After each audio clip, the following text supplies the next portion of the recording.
Thank you for being with us. Build Health International is a nonprofit organization that specializes mainly in delivering infrastructure, healthcare infrastructure, and we focus in resource-restrained areas like Sierra Leone, Haiti, Nigeria, basically low to middle income countries. We started in 2010, right after the earthquake in Haiti, and our first project was actually a teaching hospital in Haiti. We have about 130 employees, and we have worked in over 250 projects in over 70 countries. My name is Tracy Previlon, and I have been working at BHI, Bill Health International, for about 2.5 years now. I work as an architectural drafter for the architectural team, and I'm excited to be here. Nice to meet you, Tracy. Nice to meet you, Regan. Can you talk to us about yourself and who are you? Yeah, like I said, nice to meet you, Tracy. I'm an emergency physician by training. Yeah. I grew up in Buffalo, New York, and have been in the Boston area since I came here in 2004 for my residency training. I got introduced to Partners in Health right after I finished my training and moved initially to Malawi and then to Haiti in 2010 after the earthquake, which is where I met Jim and Sarah and the nascent Build Health International team. I worked with Partners in Health for about 15 years, initially in Haiti for 5 years. Then I moved to Sierra Leone during the Ebola epidemic and was our medical director in Sierra Leone during Ebola, and sort of as we tailed out of Ebola and got really into healthcare infrastructure and health system strengthening work. And then I led some of our work in Liberia, and then more recently, some of our work here in the U.S., actually drawing on the lessons from Haiti and from West Africa as the U.S. Entered into the COVID pandemic in 2020. Okay. I'm an emergency physician at the Brigham here in Boston. I'm the associate medical director for health equity for the Mass General Brigham Health System, and I live here on the North Shore. Oh, that's beautiful. It's ironic because I actually am from Haiti and my family's also in Haiti, and I was there during the earthquake of 2010. Wow. And I know the importance of the hospital, Hôpital du Miobalais in Haiti. So it's really nice to meet you now that you've worked so heavily on Miobalais. Yeah. With that being said, I do have a question. Yeah. What does the term healthcare infrastructure, like, what does that really mean? And also, why does it matter so much in a clinical setting? Yeah, I think it was interesting working in Haiti after the earthquake. Really, sort of drew that into stark relief. I would encourage anybody next time you go to the doctor's office or to the ER or you need to have a procedure to sort of look around, Yeah. right? Like in your doctor's office, you'll find a computer and a chair and a desk and a table for the patient to sit on, a sink, right? And all of that stuff, that built infrastructure is really fundamental to delivering high quality healthcare. Wow. In Haiti, the majority of buildings in Port-au-Prince, the downtown capital, which you know better than I do, were destroyed. And with that, a lot of the tertiary care and teaching care, all the National Medical School, the National Nursing School, right? And so the ability to deliver healthcare depends on having the stuff Yeah. and the spaces needed for it. Um, and so as we think about really getting towards health equity at the global level, wanting to make sure that whether you're in rural Sierra Leone, downtown Port-au-Prince, rural Haiti, that if you have an emergency, I'm an emergency doc, you can Yeah. get to a highly functioning ER. If you need surgery because perhaps you're pregnant and you need a C-section, you can have a highly functional OR, Yeah. or just primary care, right? But also behind that is some of the systems we don't see, like lab systems, radiology Yeah. systems, biomedical equipment, all of which depend on built infrastructure. I agree. And again, coming from Haiti and like the importance for Hôpital du Miobalais and how much it really changed Yeah. the whole scenery in Haiti. And I can tell you firsthand how much it really changed the whole aspect and how important it was for the Haitian population. Yeah. And as soon as you have that infrastructure in place, people gravitate towards that. Mm-hmm. And that just makes a huge difference. And with that being said, though, what are the most pressing challenges with designing and building healthcare infrastructure? Yeah, I mean, I will let you speak from the architectural point of view. I think for global health historically, there was a real focus on basics of primary care, which is essential. And this is in no way to speak negatively about primary care, but stuff like good nutrition, good immunizations, making sure the kids had growth monitoring, if they were malnourished, detecting that. But as we are really wanting to get towards equity, right? That means also being able to give blood transfusions and do a C-section if a pregnant woman needs it. It means being able to treat heart disease Yeah. and cancer, right? Or be able to manage things like a COVID pandemic or an Ebola epidemic, all of which sort of needs more built infrastructure. And so when I think about the most pressing needs, there's one around access, right? Do we have health infrastructure where people are Yeah. or within some sort of reasonable distance? Um, do we have infrastructure that meets the needs and is sustainable, right? So we want high quality equipment and spaces, but we also want spaces that will be able to be maintained, that are low impact on the environment when they can be, use green technology when possible, can be maintained locally, that you're Yeah. not having to fly a technician in across the country or across the globe. Um, and then again, that has the services that the patients, the community need, right? So everything from, again, basics of primary care to maternity care to emergency care, and then to the things that are really standing in the way of equity, things like neonatology, right? And being able to care for low birth weight infants or premature babies, right? Being able to do cancer care, right? So that a woman getting a diagnosis of breast cancer isn't a death sentence when she's young and maybe Yeah. has an early stage breast cancer, right? But again, for that, you need diagnostic imaging, you need an ability to give chemotherapy. And with all that, you need an ability to do it in a way that is dignified and respectful for patients, is good quality care patients, but also keeps patients and staff safe, right? So, I agree, and I think it's where the importance of also building trust yes.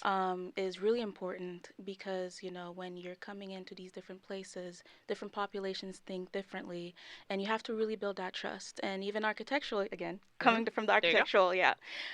It's also like talking with the people, go. Mm-hmm. talking with the people of the area, knows what works for them and what doesn't.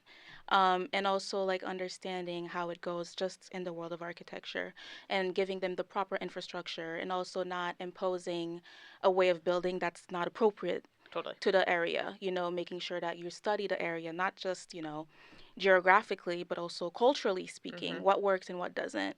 And I think that's a really important part of our work Mm-hmm. at BHI because, we specialize in architecture, Mm-hmm. engineering, construction, but also like the management after, the facility management after. So it's the whole picture. So it's just making sure that we give the access to our people properly, both in terms of healthcare, but also in the infrastructure.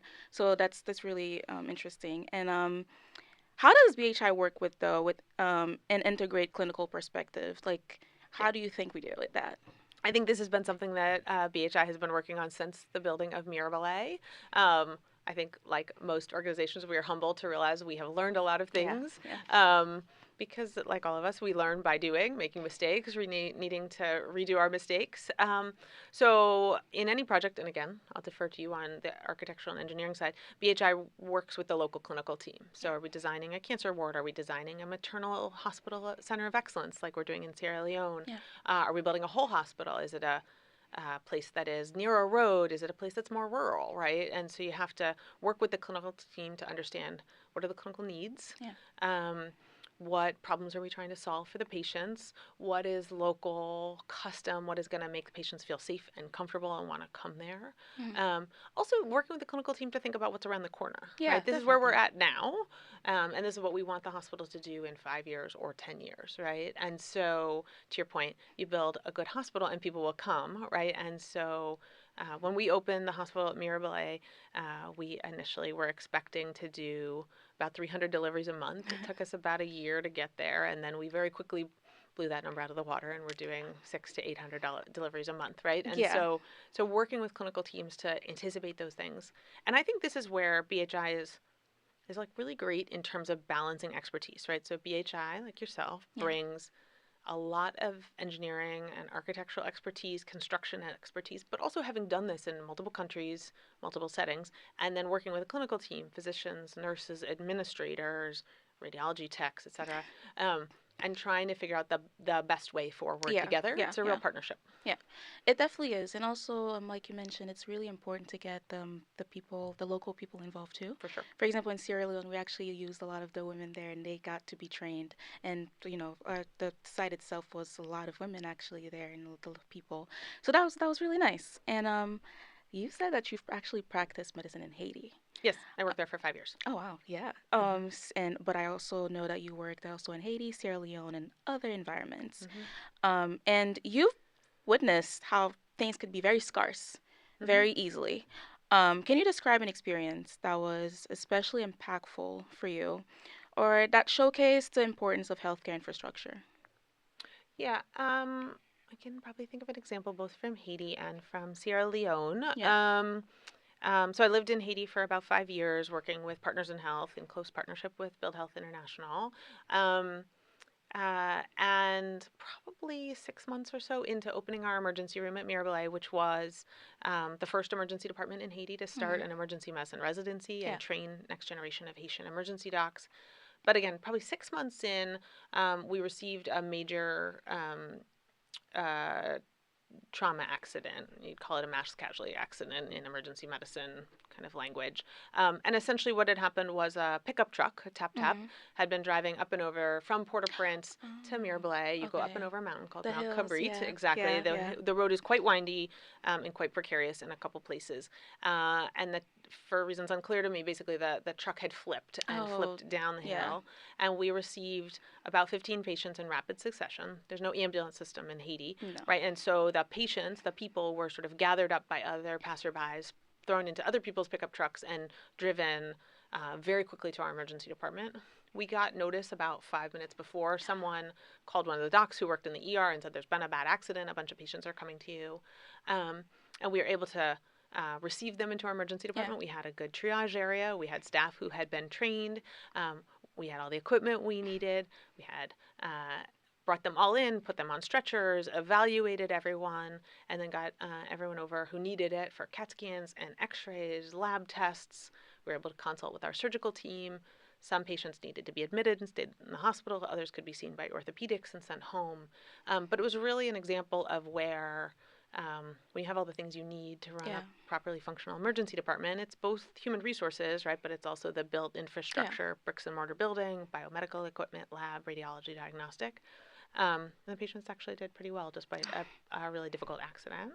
Yeah. Um, on the Sierra Leonean side, um, when I first started working in Sierra Leone was during the Ebola epidemic, and Partners in Health was working and still does work very closely with the Sierra Leonean government in a very rural province Hmm. called Kono District. Okay. It's all the way on the eastern side, very far from the port, in rural Sierra Leone. And we started working there. There was only electricity on in the hospital. 7 hours a day, Oh, wow. from 10 to 2 and 7 p.m. to 10 p.m. Oh, my goodness. And Okay. all of the other hours of the day, there was no electricity. So the lab couldn't plug in any machines on the other hours. There was no x ray, so there was no radiology suite at all. In the nighttime, there was no lights on in the wards. The nurses Oh. had to do all their tasks by the light of Their their phones. Yeah. phones. Yeah. Um, if a woman needed a C-section in the middle of the night, they had to find money to buy fuel for the little generator connected to the maternity ward, try to get the generator working. Oh. And that was all if that could be done, right? But unfortunately, most women had to wait until light of day or the Yeah. lights came on at 10 a.m. And that obviously was associated with like real maternal mortality, Yeah. waiting. Yeah. Sometimes, I mean, if the lights went out at 10 p.m. and you needed a C-section, right, you could wait 12 hours before the power came on again. And so one of the first things our PIH team did in partnership with BHI was rewire the whole hospital for electrical, which was a bigger project than we envisioned because it turns out it wasn't just a question of buying a generator, it was a question of buying a generator and rewiring the whole hospital Oh because it hadn't no. been updated since the 50s. Oh my But we goodness. did that over like 4 months. And actually, the hospitals had the power on basically continuously since, which is almost a decade now. Okay. And so the nurses in the middle of the night can just turn the lights on if they need if they need to take care of a patient. The lab can run tests 24/7. We were able to buy an X-ray machine and able to have X-rays done locally instead of having to go an hour down the road to a different place for an X-ray. And so really transform the ability to provide care Yeah. just with the simple and very obvious, if you haven't been there before, solution of having power 24/7. Yeah. It is the only public hospital in the rural area which has 24/7 power. Um, that's wow. yeah, Okay. remarkable. So, That yeah. but life-saving, right? It is. It really is, especially in places like Sierra Leone that Hmm. is notorious for infant mortality and just birth Yeah, mortality. So that just goes really a long way yeah. in general. And Having the power running means you can plug an oxygen concentrator in and run it exactly. 24/7. So, Exactly. yeah. And that goes a long way. Again, coming for Haiti, my father one time had to do a procedure back in 2015. Hmm. And the only place he could do that procedure was in Miobale, Hmm. and we live in Port-au-Prince. And it kind of like goes to tell you how important these places are because if had Miobale hadn't been there, Yeah. like my dad would probably have to travel overseas. Yeah. And how many people actually living there can actually do that? Yeah. Not everyone have access to that, and that's why it's really important to be able to provide this, Yeah. to provide the healthcare infrastructure where it's needed. It's literally for that. Yeah. Um, what are a few projects at BHI that you're particularly excited about? I would also ask you this question again. I, having lived in Sierra Leone and worked with PIH at the beginning of PIH's work in Kono District, Yeah. I'm really excited about the Maternal Center of Excellence in Yes. Sierra Leone.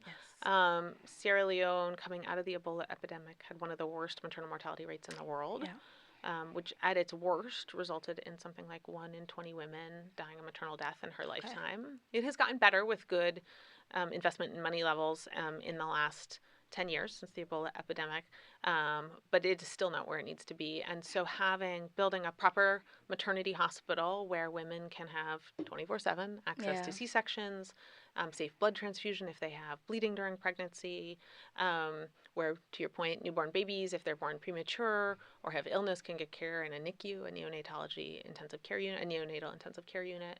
Um, but also where we can train, where Yeah. Partners in Health can train midwives, obstetricians, ultrasound techs, right? Folks to be able to really provide that care. I think that's probably the project I'm most excited about.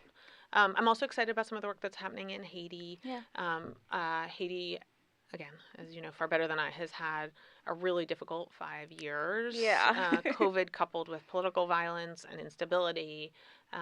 There's so much work there that needs to be done to kind of refurbish, revamp, renovate, get working again a lot of the biomedical equipment, the investment, the hospitals. And so I'm excited. I think that is something that's desperately needed for folks in Haiti, Yeah.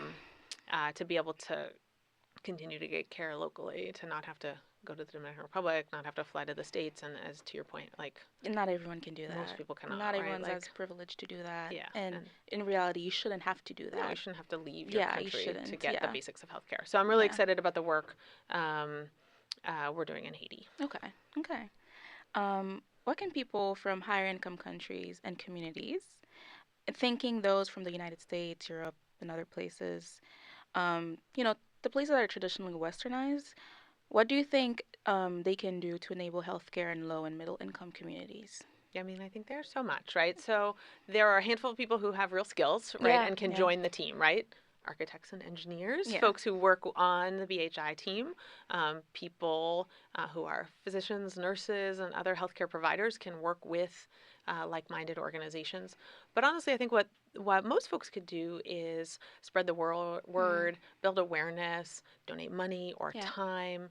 Um, uh, BHI often takes donated biomedical equipment. Yeah. So if Yeah. you happen to run a hospital, right, or you are working in healthcare, right, and have opportunities to work with BHI in partnership and a collaborative relationship, there's always a need for more resources, right? I think one of the great things about the way BHI works is as a nonprofit, right? And so being able to fund BHI to do the work allows other nonprofits, especially small and local Yeah. nonprofits, to be able to, as you said, sort of deliver on the mission of providing accessible healthcare to people in communities. And so I think there's a real need for traditional fundraising. Um, that doesn't have to be huge amounts of dollars, right? It can be Yeah. small dollars and then spreading the word, right? Sharing the sort of news and information about Build Health International, whether it's like sharing it on social media, right, or telling your mother about it. My mother is like the number one follower of Build Health Yeah. International online. But I think honestly, one of the challenges is the work that BHI does is so foundational. I think it's almost often not seen, Yeah. right? And Yeah. so the building of the buildings, the ensuring that the electrical is there, that the water is clean and drinkable, that there's safe sanitation, right? That the lights are on, right? That there is an OR and it is clean and sterile, and that OR is next to a sterilization room, Yes. so Yeah. the OR equipment can actually be safe for the C-section. Um, that is so foundational to the delivery of healthcare. And so I think it's really important that we sort of share that message, Yeah. and share the importance of the work that BHI does. I agree. I agree. And coming from the architectural like mindset, also it's really important from, different organizations to also understand that just in the way you build and just how you go about it is very different. It's not like, in the United States, for example, where you'll find the materials and you just Mm-hmm. order and like you just do that, or just because we do it in a state like that means that we automatically are going to do that like that in somewhere, I don't know, in the middle of Nigeria or something Mm-hmm. like that. So we also have to understand that we need to adapt. We need to, everyone needs to be very adaptable and understand that different places just work differently and people are different. Even in the same continent, you'll have different, like the different cultures, just different. Mm-hmm. So I think that's also really important for organizations to understand that, and just in general, especially with the times, to understand that we need this now more Mm-hmm. than ever. And there's a lot of people that are forgotten, and a lot of places that are forgotten. It comes down to the like, will I be able to deliver my baby safely? Mm-hmm. If I go to this place, will I feel safe to not have to worry that I might lose my baby Mm-hmm. or lose my child, or lose or myself, Mm-hmm. So I think that's really important to know, and I think that's just something that needs to be in any interested party's mind, that this is people's lives Yeah. at stake. Yeah, and I think you hit on one of the real important parts, right? The politics of the current administration have stripped global health funding, Yeah. whether it is USAID, the United States Agency for International Development, or Yeah. PEPFAR, the President's Emergency Plan for AIDS Relief, which was George W. Bush's sort of hallmark legislation, right? All of that has really had a profound impact on Yeah. the funding mechanisms for organizations all over the world, right? And often the only funding mechanism Yeah. for particularly moms and babies in rural and poor communities. Yeah. And so the time is like really more pressing than ever. Yes. And that has had ripple effects on other global health funding mechanisms, right? And so, yeah, the need is really very pressing now. Yeah, with that being said, obviously, certain organizations might be more a little afraid to pull in funding, or like it's with the whole atmosphere. What do you think you have to say about that in terms of people being afraid to have funding in different places, considering the political atmosphere, just in general? Tell me a little bit more. What do you mean about afraid? So, like, with everything going on, for example, Haiti, right Mm-hmm. now, where Haiti's quite unstable as of right now, and you have funders, for example, or organizations that might be afraid to invest in Oh, places like yeah, yeah, yeah. Haiti. So, like, how would you go about that, basically? Yeah, I think the secret to success for this one for Partners in Health and Build Health International has always been around long term partnership with community members, right? Yeah. Whether it's local government, local healthcare, local leaders, whether those are tribal leaders or other leaders, right? Um, I think at times, right, there can be a lot of instability, but at the end of the day, sort of everyone deeply believes in healthcare. Everyone needs Yeah. healthcare. Everyone has had a child or had a parent who's been ill, right? And so I think it is those local partnerships. And as you know, much of the BHI team is made up of folks who are from the countries they're working in. You Yes. commented Yeah. in Sierra Leone, many of the folks building the Maternal Center of Excellence are women, laborers Yes. Yeah. themselves, right? And so it is that ability that BHI has to work in partnership with local folks that I would say like not only makes the outcome so much better, but it also sort of makes the investment safe, if you Yeah. will, right? Yeah. It is the women who are building the maternity center of excellence are like literally the moms and sisters Literally. of Yeah. people who will use that space, and Yeah. and same is very much true in Haiti with the work. So No, absolutely. And that's when ownership is taken yeah, of like, it's not just BHI goes in these different places and just build hospitals. These places are now beacons of hope for these people. for sure. They take ownership of it, and now they associate with that hospital or that infrastructure in general Yeah. as a whole. So I think, um, you know, understandably, but we shouldn't be discouraged No. at all. Yeah. Paul Farmer used to say that cynicism is a privilege of the wealthy, right? Yeah. And I think he really meant that to say, right, which is like for folks who live in poverty, right, where literally it is their survival of their children, their survival of the family means getting health care, right, which means Yeah. pushing on through difficult times. And so I think it is our obligation as BHI and collaborating partners really to like continue to push forward on behalf of the patients, even when that situation is really difficult. Yeah. Absolutely. So Absolutely. Well, thank you. thank you, Tracy. No, thank you very much. It was It nice was, speaking to you. yeah, it's a privilege. Thank you. Yeah.